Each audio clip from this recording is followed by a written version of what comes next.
Hey everyone, welcome back to Rise at Work.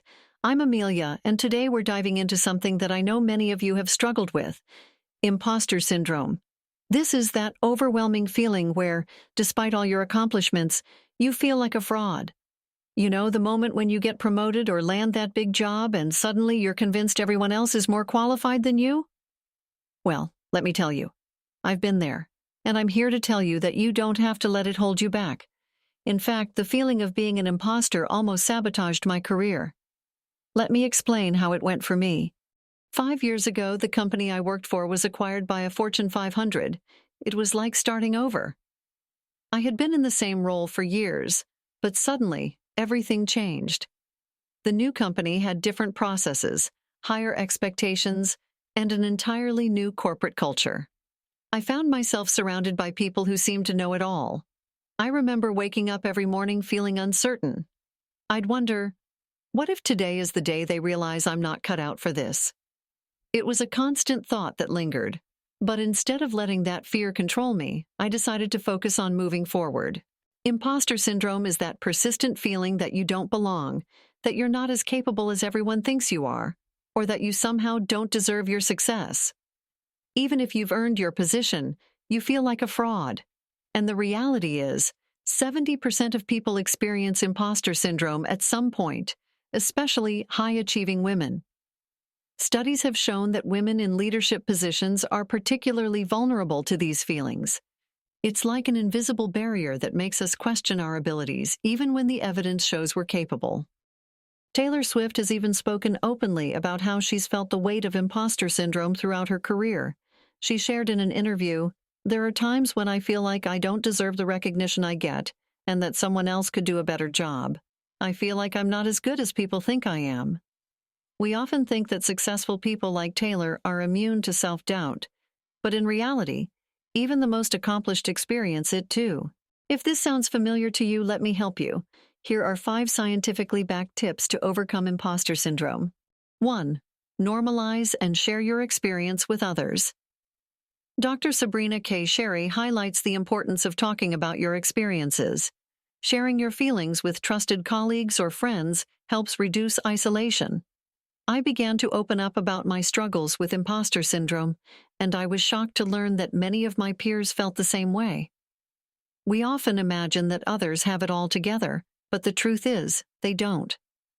When you normalize these feelings, you realize you're not alone. And that's when you can stop feeling like a fraud and start focusing on your growth. 2. Reframe your thoughts with cognitive behavioral therapy. Dr. Melanie Greenberg, a clinical psychologist, uses cognitive reframing as a tool to help clients deal with negative thoughts. Instead of saying, "I don't belong here," ask yourself, "What evidence shows that I do belong here?" I remember asking myself that question after every meeting. When I felt the urge to shrink back, I'd remind myself that my opinions and contributions were valuable. This shift in perspective helped me build confidence and silence that critical inner voice. 3. Practice self-affirmation. Dr. Catherine H. Phillips, a psychologist at Columbia University, explains that self-affirming your achievements can rewire your brain and help you see your successes as earned. Every morning, I started writing down 3 things I'd accomplished the day before. Big or small, they all counted. And it worked. Seeing the list of successes reminded me of my capabilities and helped me start the day with a positive mindset. 4. Embrace the growth mindset. Dr. Carol Dweck's research on the growth mindset shows that viewing challenges as opportunities to learn, rather than as threats, makes us more resilient. I adopted this mindset, and I stopped seeing mistakes as proof that I was a fraud. Instead, I saw them as opportunities to grow. Every day I remind myself, I'm not perfect, but I'm getting better. And that is so liberating. 5. Fake it till you make it. Build your confidence by acting the part. You might have heard of the phrase, fake it till you make it. There's actually science to back it up.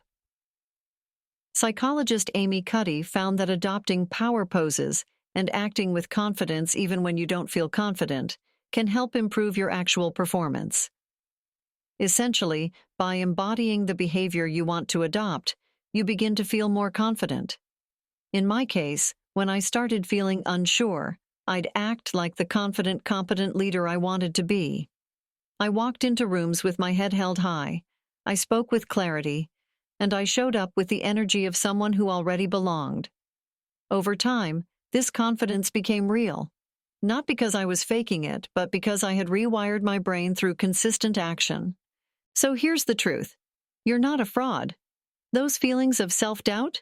They're normal, but they don't define you. With the right mindset, tools, and support, you can push through those feelings of imposter syndrome and step into the success you've earned. You belong in every room you walk into. You've earned your place and you're more than capable. For more tips and deeper insights, check out the books linked in the description box. They're a great resource to help you take your career to the next level. Drop a comment below and let me know. What's one step you'll take today to silence your self-doubt? Let's start rewriting our career stories today. Thanks for watching, and I'll see you in the next video.